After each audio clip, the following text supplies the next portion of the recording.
आता कोणीतरी गुगलला सर्च करा वाटल्यास सर, ठीक आहे.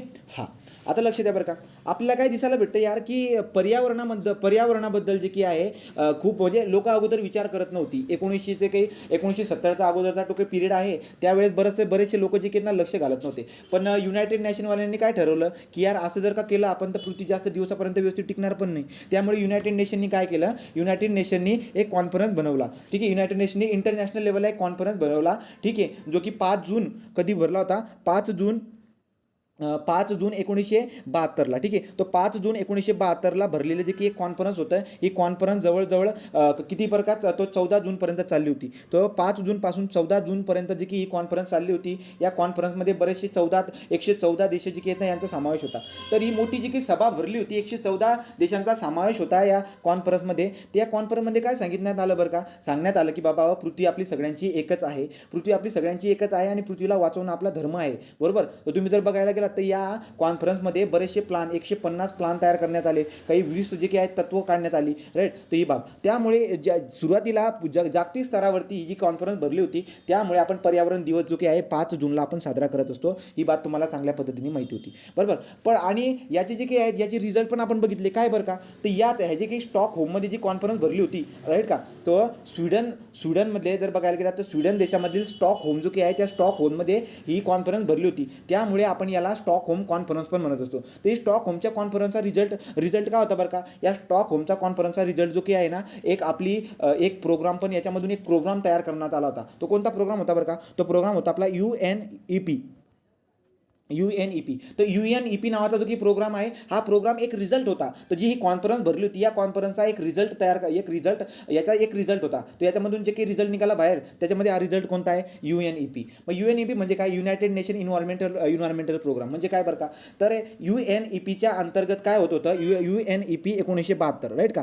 तो जो 1972ला स्टॉकहोममध्ये जी सभा भरली होती, जी कॉन्फरन्स भरली होती, त्याचा रिझल्ट जो काही आहे तो UNEP प्रोग्राम होता. तर या UNEP प्रोग्रामचं काय होतं बरं का, याचं हेडक्वार्टर जर बघायला गेलात UNEPचं, ते कुठे आहे, नेरोबिया, ठीक आहे. तो नेरोबी नेरोबी केनिया, तो नेरोबी केनिया जो की आहे त्या ठिकाणी याचं हेडक्वार्टर आपल्याला दिसायला भेटत असतं. तर UNEP जे की आहे हे काय काम करत असतात, तो हा जो एक प्रोग्राम आहे, या प्रोग्रामच्या अंतर्गत काय केलं जातं बरं का, जो की शाश्वत विकास आहे, सस्टेनेबल डेव्हलपमेंट म्हणतो आपण, निरंतर विकास म्हणा, शाश्वत विकास म्हणा, राईट का, निरंतर विकास, शाश्वत विकास, सस्टेनेबल डेव्हलपमेंट, हा जो की प्रोग्राम आहे तो युनायटेड नेशनमध्ये जाऊन युनायटेड नेशनचे मध्ये असणारे जेवढे काही देश असतील त्यांचं काय करतात हे, तर यांचं जे काय आहे त्यांचं जे काय आहे सस्टेनेबल डेव्हलपमेंटबद्दल त्यांना जागरूक करतात, राईट का. तर त्यांचं एक मिशन होतं. मिशन काय बरं का त्यांचं, तो इन्करेज करायचं, इन्स्पायरिंग करायचं, इन्फॉर्मेशन पुरवायची, लोकांना इन्फॉर्मेशन पुरवायची. काय सांगायचं लोकांना की बाबा हो, भविष्यामध्ये येणारी जी काही आपली पिढी आहे त्यांच्या कोणत्याही प्रकारचा संसाधनांवरती परिणाम न होता आपण आपले सगळ्या गरजा पूर्ण करायला पाहिजे आणि भविष्यासाठी उरवायला पण पाहिजे, राईट का. तर या प्रोग्रामच्या अंतर्गत बरीचशी कामं केली जात होती. So UNEP 1972 Nairobi Kenya, right का, ही बात मी तुम्हाला अगोदरही सांगितलेली आहे, ठीक आहे.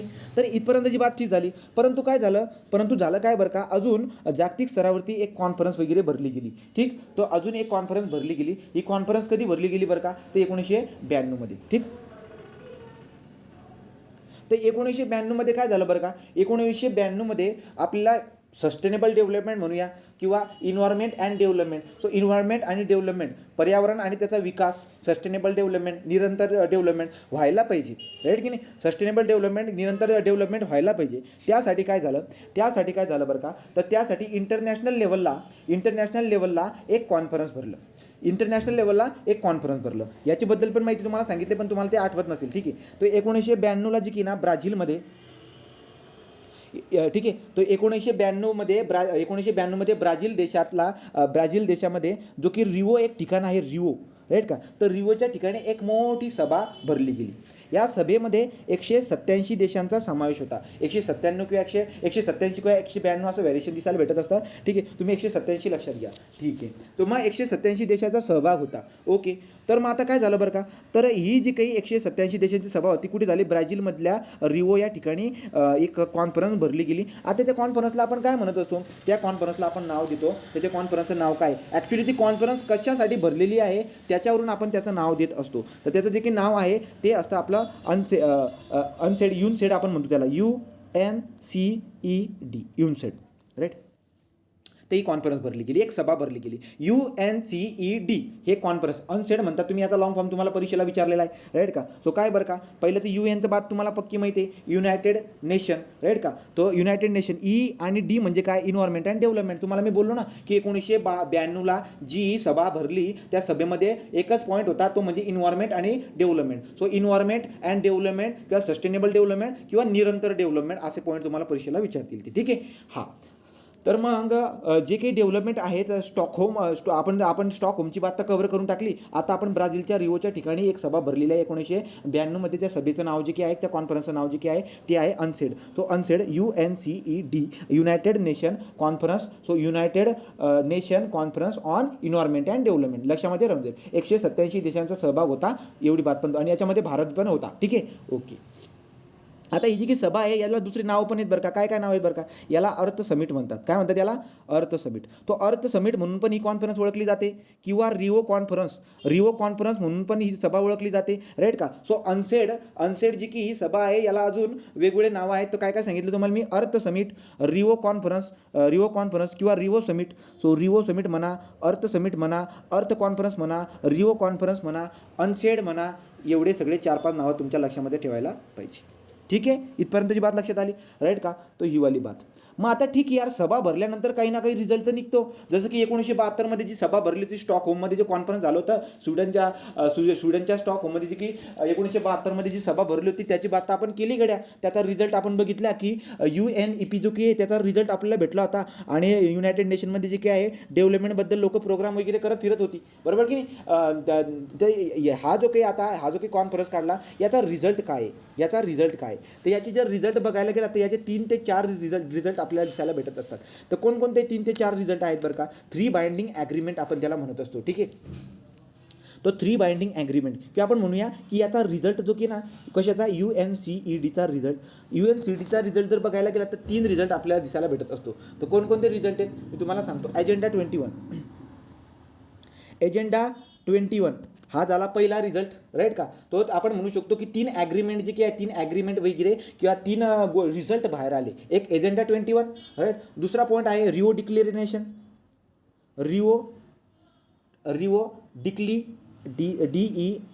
डिक्लिरेशन. So Rio declaration. नंतर रिओ डिक्लेरेशन, या रिओ डिक्लेरेशनमध्ये 27 प्रिन्सिपल सांगण्यात आली. सो रिओ डिक्लेरेशन 27 प्रिन्सिपल असं लिहायचं. आणि तिसरा पॉईंट काय आहे, तिसरा पॉईंट आहे UNFCCC, UNFCCC. किती झाले ते 3, हे 3 CC आहेत बरं का. UNFCCC 1 2 3. हां, UNFCCC. नंतर अजून ॲक्च्युली मी तुम्हाला 3च बोललो, अजून त्याचे रिझल्ट आहेत 2. ते दोन रिझल्ट पण लिहून टाका परीक्षेला जर काला बरोबर. CBD हा एक रिझल्ट होता. CBDचा मिनिंग काय होत असतो, तो convention on biological diversity. CBD, convention on biological diversity. So convention on biological diversity, CBD, ठीक आहे. कन्व्हेन्शन ऑन बायोलॉजिकल डायव्हर्सिटी हा पण एक रिझल्ट होता. आणि शेवटचं जे काही होतं ते द फॉरेस्ट प्रिन्सिपल, राईट. तो द फॉरेस्ट. असे 5 रिझल्ट या कॉन्फरन्समधून बाहेर निघाले. म्हणजे तुम्हाला मी काय शिकवतोय, ग्लोबल वॉर्मिंगमध्ये मी इकडे कुठे नेतोय, मी बरोबर पॉईंटला टच करतोय. गंमत बघा. आता तुम्हाला अजेंडा 21 म्हणजे काय ते सांगून देतो, लक्षात घ्या. तर अनसेडमध्ये जो रिझल्ट आला होता अजेंडा 21चा, याच्यावरती क्वेश्चन 2-3दा विचारलेला आहे. अजेंडा 21चा मिनिंग काय होतो लक्षात घ्या. आता जर तुम्हाला मी म्हटलं सांगा रे आपण कोणत्या शतकामध्ये जगत आहोत, तर तुम्ही म्हणणार की आपण जे काही 21व्या शतकामध्ये आहोत, बरोबर आहे. कसं बरं का, तर ऑब्झर्व जर केलं तर दिसायला भेटणार की 2000 पर्यंत 20वं शतक कंप्लीट झालेलं आहे. जेव्हा मी 2001 म्हणतोय याचा अर्थ आपण 21व्या शतकामध्ये एंट्री केलेली आहे, राईट का. तो आता अजेंडा 21चा मिनिंग काय होतो की बाबा हो, आपण 20व्या शतकामध्ये बरीचशी घाण केलेली आहे, राईट का. पण 21व्या शतकामध्ये आपल्याला सस्टेनेबल डेव्हलपमेंट करायचं आहे. So this is the agenda 21. तो अजेंडा 21चा मिनिंग काय होत असतो की 21व्या शतकामध्ये आपल्याला सस्टेनेबल डेव्हलपमेंट करायची आहे, निरंतर विकास करायचा आहे, इन्व्हायरमेंट अँड डेव्हलपमेंटबद्दल लक्षात घ्यायचं आहे, प्रदूषणाबद्दल अभ्यास करायचा आहे, आपल्याला कमी करायचं आहे सगळ्या गोष्टी. So this is the agenda 21. आलं लक्षामध्ये अजेंडा 21. ओके. सो अजेंडा 21 बद्दल झालं. पुढचा जो की होता तो होता आपला UNFCC. सो UNFCC हा एक रिझल्ट होता आपला अनसेडचा. तर अनसेडचा जो काही हा रिझल्ट होता ज्याला आपण UNFCC म्हणत असतो, त्याची बात आपण बघणार आहोत, ठीक आहे. आता हे काय बरं का UNFCCC ते आपण बघून घेऊया. तर तुम्हाला परीक्षेमध्ये प्रश्न विचारतील बरं का, लक्षात घ्या की आता तुम्हाला जर मी असं विचारलं, सांगा रे स्टॉकहोममध्ये कॉन्फरन्स कधी भरलं, मला तारीख सांगा बरं का. तारखा विचारतात, ते तारखा सांगा बरं का, तारीख काय. तुम्ही काय म्हणणार मला 5 जूनचे लेकर 14 जूनपर्यंत, बरोबर का. इथं पण तारीख लक्षात घ्यायची, काय 3 जून ते 14 जून, 3 जून ते 14 जून 1992 एवढ्या टाईममध्ये काय होता, हा कॉन्फरन्स भरली होती. तर 3 जून ते 14 जून 1992 ही काय होती, ही आपली एक कॉन्फरन्स भरली होती एवढ्या दिवसासाठी. ठीक आहे. हां, नंतर मग आता आपण बघूया आता UNFCC बद्दल आपल्याला बघायचं आहे डिटेलमध्ये. ठीक आहे. तो UNFCC सगळ्यांनी आता UNFCCकडे या. ओके. तर अनसेटचा जो रिझल्ट होता त्याचा हा रिझल्ट आला. ओके. नंतर काय बरं का, रिझल्ट तर तो आला, परंतु काही लोक, काही देश आहेत ना, ते काही देशांना हे असा रिझल्ट पटत नाही, काहींना पटतो तर काहींना पटत नाही. त्यामुळे थोडासा टाईम लागून जातो त्या रिझल्टला एकदम परफेक्ट वापरण्यामध्ये. मग आता जर ऑब्झर्व केलं तर काय, UNFCC काय असतं मी डिटेलमध्ये सांगणार आहे, परंतु हा सुद्धा एक काय झाला, जसं की प्रोटोकॉल किंवा करार असतो ना आपला, त्या करारसारखं एक आहे. ठीक आहे. त्या करारसारखं एक आहे, तो एक प्रोटोकॉलसारखा आहे एक. ठीक आहे. तो UNFCC हा जो काही आहे हा ॲक्च्युली इन्फोर्स झाला 1994मध्ये. 1994 पासून जो काही आहे याची अंमलात आणायला सुरुवात झाली. अंमलात आणायला म्हणजे काय, सो UNFCC काही नियमावली असेल, त्या नियमावलीचा वापर ॲक्च्युली इन्फोर्स झाला 1994. सभा भरली होती 1992मध्ये. सभामध्ये हे सगळे रिझल्ट आले होते. UNFCC हा रिझल्ट पण आला होता, परंतु काही देश नाकार दिल्यामुळे जे आहेत ना, त्याचा टायमिंग इन्क्रीज झाला 1994मध्ये. हा जो काही आहे याच्यावरती प्रश्न आहे, लक्षात घ्या. UNFCC ॲक्च्युली कधी इन्फोर्स आली म्हणजे काय, कधी ॲक्च्युली सुरू झाली, तर कधी सुरू झाली, तो ही सुरू झाली 1994 पासून. ठीक आहे. So it is actually enforce 1994 पासून ती इन्फोर्स झाली. ओके. आता काय होतं बरं का याच्यामध्ये, तो इथं जर ऑब्झर्व केलं तर जेव्हा इन्फोर्स झाली, ठीक आहे, आपली भारत जे की ना, आपल्या भारताने पण ह्या जो काही UNFCC करार जो की ना याला रॅटिफाईड केला. आपल्याला माहिती आहे कराराला रॅटिफाईड केलं, जसं की एक मॉन्ट्रियल करार होता त्याला आपण रॅटिफाईड केला होता, राईट का. तो सेम UNFCC याला जे की आहे ना 1993मध्ये भारताने स्वीकारला. बाकीच्या देशांनी उशिरा स्वीकारला असेल, त्यामुळे त्याची इन्फोर्सिंग कधी झाली 1994मध्ये. So entered into force UNFCC हा जो काही कन्व्हेन्शन किंवा जो काही प्रोटोकॉल आहे तो ॲक्च्युली कधी फोर्समध्ये आला 1994मध्ये. पण आपण कधी भाग घेतला, आपण कधी रेटिफाईड केला, सो इंडियाने रेटिफिकेशन दिलं किंवा मान्यता दिली 1993मध्ये. ठीक आहे. तो जो काही करार असेल त्याला. ठीक आहे. ओके. हां, तर पुढे काय बरं का, ट्रेटी म्हणा की बघा, the environmental treaty comes under agency UN. The treaty is legally non binding. आता हे नॉन बाइंडिंग वगैरे काय असेल मी तुम्हाला डिटेलमध्ये व्यवस्थित समजून सांगतो, सगळ्यांनी व्यवस्थित लक्ष द्या. ठीक आहे. पहिले सगळ्यात अगोदर तुम्हाला समजायला पाहिजे की यार UNFCC याचा लॉंग फॉर्म काय आहे, जो परीक्षेला विचारला जाणार आहे. ठीक आहे. तो UN तर पक्का झाला, युनायटेड स्टेट. ठीक आहे. So United nation, United Nation framework. ठीक आहे. So United Nation framework convention, United Nation framework convention on climate change. बघा रे पॉईंट काय, अनसेडची जी कॉन्फरन्स भरली होती त्या कॉन्फरन्समध्ये एक कन्व्हेन्शन तयार झालं. कन्व्हेन्शन म्हणजे काय, एक गाईडलाईन तयार केली गेली, एक करार तयार केला गेला, एक प्रोटोकॉल तयार केला गेला, ज्याचं नाव UNFCC आहे, United Nation framework on climate change. की वातावरणामुळे जे की बदल घडत असतात, ते बदल झाल्यावरती काय करायला पाहिजे आणि काय नको करायला पाहिजे यासाठी एक कन्व्हेन्शन तयार करण्यात आलं, एक ट्रेटी तयार करण्यात आली, एक प्रोटोकॉल तयार करण्यात आलं, काही गाईडलाईन तयार करण्यात आले. ठीक आहे. तो तुम्हाला लॉंग फॉर्म पण मी सांगून दिला. ओके. तर आता तुम्हाला इम्पॉर्टंट एअर पण सांगून दिली मी. ओके. हां, आता जर बघायला गेलं तर काय बरं का, पुढे जाऊ. युनायटेड नेशन अनसेटची बात केली, रिओ समिट म्हणा त्याला, right, earth summit, Rio declaration, agenda 21, forest principle. मी तुम्हाला 4 सांगितले, तर रिझल्ट कोणता आला होता ना, तर ते सगळे रिझल्ट मी तुम्हाला इथे सांगून दिलेत. ओके. पुढे जाऊ. तो जो काही आहे त्याचं बघून घ्या काय आहे तो, United Nation framework convention on the climate change. This is the long form of our. तो पॉईंट जो काही आहे तो हां, तो बघू बरं. अजून काय काम करते हे अजून कळालं नाही आपल्याला. आपण बघू.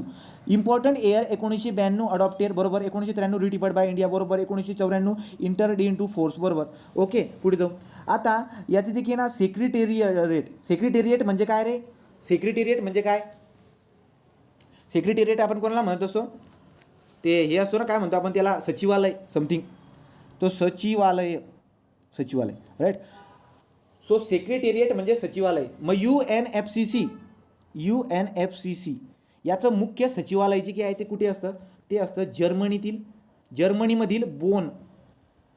जर्मनीमधील बोन जे की आहे त्या ठिकाणी मुख्य सचिवालय. सांगायचं तात्पर्य काय बरं का, की हे जे काही सगळ्या गाईडलाईन वगैरे तयार झाल्यात, राईट की नाही, या सगळ्या गाईडलाईन वगैरे जे काही तयार तर झाल्यात, त्यांना अंमलात पण आणायचे. आता कसं अंमलात आणायचं मी तुम्हाला सांगतो पुढे.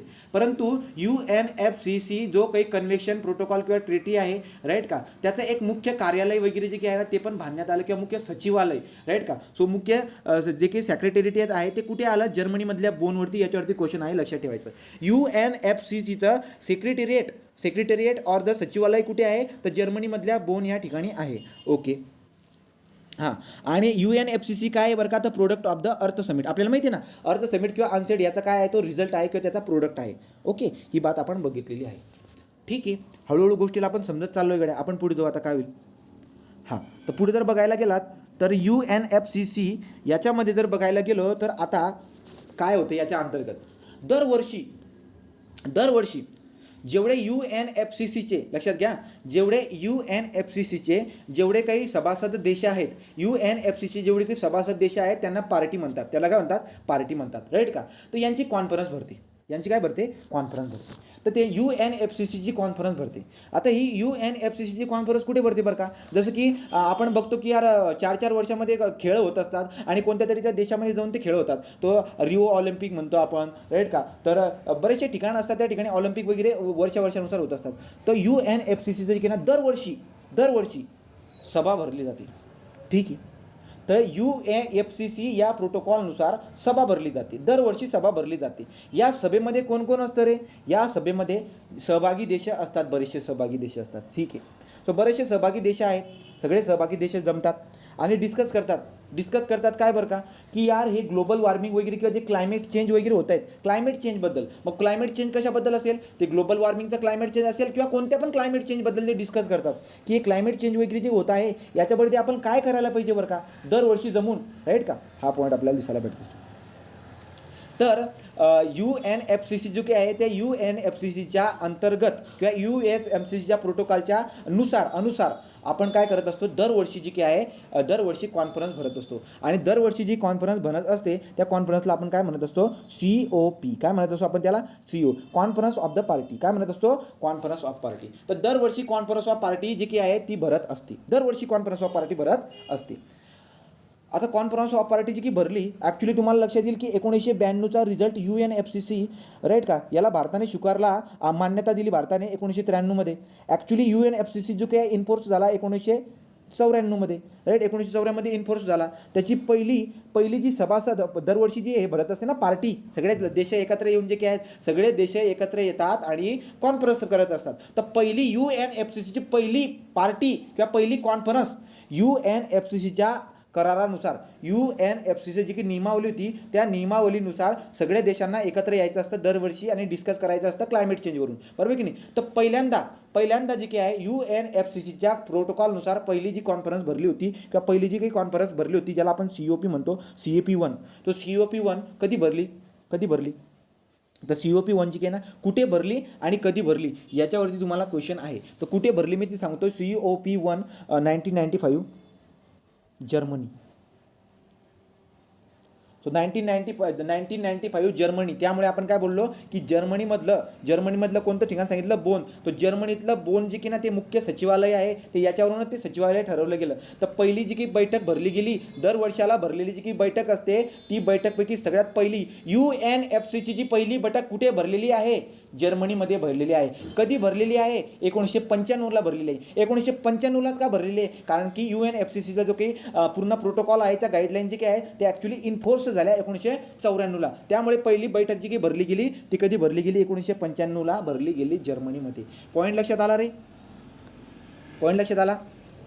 राईट. पुढे जे काय आहे आता COP26 जे काय आहे, मला सांगा, मी तुम्हाला एक प्रश्न विचारतो की COP1 जर 1995ला येत असेल